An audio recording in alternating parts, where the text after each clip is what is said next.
Indonesia sebagai negara dengan jumlah penduduk terbesar keempat di dunia, memiliki kota-kota besar di dalamnya, sebagai penunjang aktivitas masyarakat, baik sebagai pusat perekonomian, kegiatan sosial budaya, pendidikan, dan masih banyak lagi.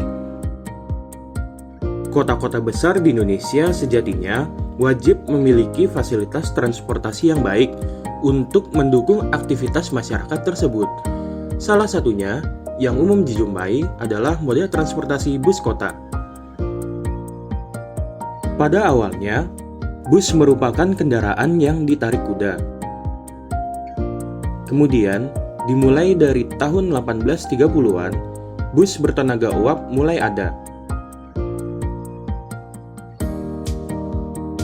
Seiring perkembangan zaman, bus bertenaga mesin pertama muncul bersamaan dengan perkembangan mobil di tahun 1895. Bus menjadi populer pada awal abad ke-20 karena Perang Dunia Pertama, di mana saat itu sangat diperlukan alat transportasi yang dapat mengangkut banyak penumpang. Moda transportasi bus berkembang menjadi macam jenis dan modelnya. Di Indonesia sendiri, bus dikategorikan menjadi beberapa jenis, seperti bus antar kota antar provinsi atau bus akap, bus antar kota dalam provinsi atau bus AKDP, bus kota atau bus perkotaan, dan bus khusus untuk pariwisata. Bus rapid transit sendiri merupakan perkembangan sistem dari bus kota atau bus perkotaan.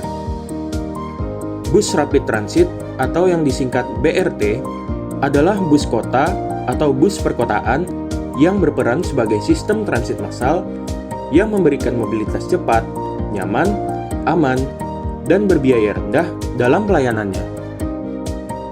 Sistem bus rapid transit sendiri sudah mulai direncanakan sejak tahun 1937 di Chicago, Amerika Serikat. Disusul negara bagian lain yang ikut merencanakan sistem bus ini. Namun, rencana pengembangan bus rapid transit ini baru bisa terrealisasi di tahun 1974 di Curitiba, Brazil, dengan diikuti negara-negara lain di wilayah Amerika Selatan dan Utara. Sistem transportasi BRT sendiri mulai menjadi sorotan dunia semenjak kesuksesan Transmilenio di Bogota, Kolombia di tahun 2000. Hal ini pula lah yang menginspirasi Indonesia melalui Pemprov DKI Jakarta untuk mengembangkan sistem BRT di wilayah Jakarta dan sekitarnya. Di Asia sendiri, percobaan sistem BRT sebelum tahun 2000 masih sangat terbatas. Sistem BRT di Nagoya, Jepang, dan di Taipei, Cina, telah dianggap sistem yang relatif lengkap di kawasan Asia. Barulah di tahun 2004, sistem BRT mulai berkembang dan tersebar di negara-negara Asia. Salah satunya tentu saja sistem BRT di Jakarta yang dinamai Transjakarta. Transjakarta sendiri mengadopsi sistem seperti Transmilenio di Bogota, di mana bus-bus tersebut disediakan jalur khusus dan hanya berhenti di halte yang disediakan agar bus benar-benar bisa memberikan layanan dengan mobilitas cepat, nyaman, aman, dan berbiaya rendah. Sistem BRT ini kemudian coba dikembangkan oleh pemerintah daerah lainnya di Indonesia. Sebut saja ada Trans Pakuan di Bogor, Transmusi di Palembang, Trans Jogja di Yogyakarta, Trans Semarang, Batik Solo Trans, Trans Padang, dan masih banyak lagi. Namun, tidak seperti Transjakarta yang memiliki jalur sendiri, rata-rata BRT di daerah tidak memiliki jalur khusus BRT dan hanya mengadopsi sistem pemberhentian pada halte-halte tertentu. Sistem BRT seperti ini pun cukup berhasil diterapkan pada beberapa daerah. Namun, program BRT ini pun juga ada yang mengalami kegagalan akibat pengelolaan yang tidak serius oleh pemerintah daerah.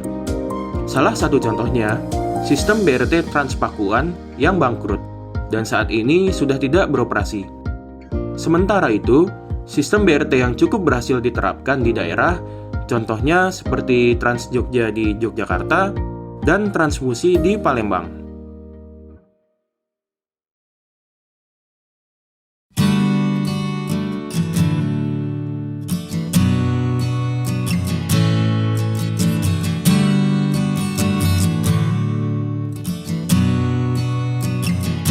Indonesia patut berbangga karena Transjakarta sekarang memiliki jaringan sistem BRT terpanjang di dunia dengan total rute sepanjang 230,9 km.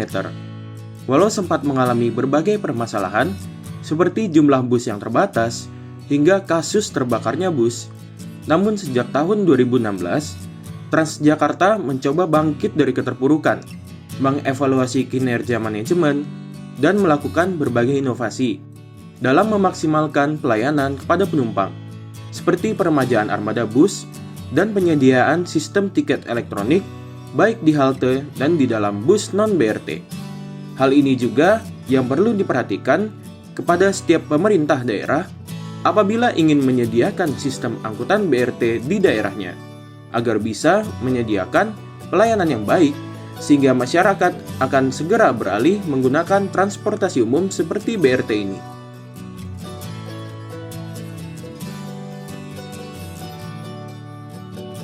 Kini, solusi untuk angkutan perkotaan di daerah juga telah diakomodir oleh Kementerian Perhubungan kepada pemerintah daerah melalui program transportasi ekonomis mudah, andal, dan nyaman, atau disingkat Teman Bus. Teman Bus merupakan sistem BRT dengan sistem tiket elektronik yang serupa dengan Transjakarta. Teman Bus juga hanya berhenti di halte-halte tertentu, namun bedanya, BRT Teman Bus ini tetap tidak memiliki jalur-jalur khusus. Sistem BRT Teman Bus sudah tersedia di 5 kota, dengan 3 diantaranya merupakan sistem BRT lama yang dikembangkan, yakni Batik Solo Trans, Trans Jogja, dan Transmusi di Palembang. Serta 2 layanan baru, yakni Trans Metro Deli di Kota Medan, serta Trans Metro Dewata di Denpasar. Di tahun 2021, program BRT Teman Bus akan segera hadir di berbagai kota lain di Indonesia, seperti Bandung, Surabaya, Banjarmasin, dan Manado. Harapannya, program ini bisa hadir di kota-kota lain yang belum ada sistem BRT-nya sama sekali, seperti di Malang, atau membangkitkan kembali sistem BRT yang kini sudah berhenti beroperasi, seperti di Kota Bogor, sehingga masyarakat bisa merasakan manfaat dari bus rapid transit atau BRT ini yang memberikan mobilitas cepat, nyaman, aman, dan berbiaya rendah.